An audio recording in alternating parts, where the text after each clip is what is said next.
তো গাইস দেখতে পাচ্ছ এটা হচ্ছে আমাদের জঙ্গলমহলের সবার প্রিয় হাতি রামলাল। তো রামলালের উপরে কে বা কারা হুলা দিয়ে আঘাত করেছে দেখতে পাচ্ছ তোমরা, এই পেছনের পায়ের উপরটাতে গর্ত হয়ে গেছে এবং পুড়ে গেছে। এটা হুলা দিয়ে আঘাত করেছিল। যে যারা এই আঘাত করেছে তারা কিন্তু খুবই অন্যায় করেছে।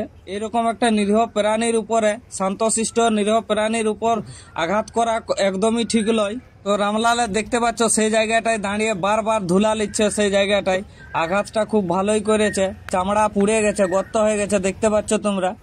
সেই পোড়া জায়গাটায় বারবার করে সুঁড়ে করে ধুলা নিচ্ছে রামলাল।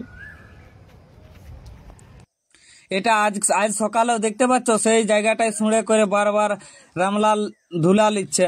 তো এই কাজটা যারা যারা করেছে খুবই অন্যায় করেছে। এরকম একটা শান্তশিষ্ট নিরীহ হাতিকে হুলা দিয়ে আঘাত করে তাকে উত্তপ্ত করছে।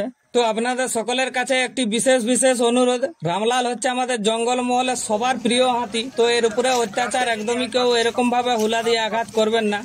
শুধু রামলাল কেন, কোনো বন্য প্রাণীর উপর আঘাত কেউ করবেন না, অত্যাচার করবেন না, এটা দণ্ডনীয় অপরাধ।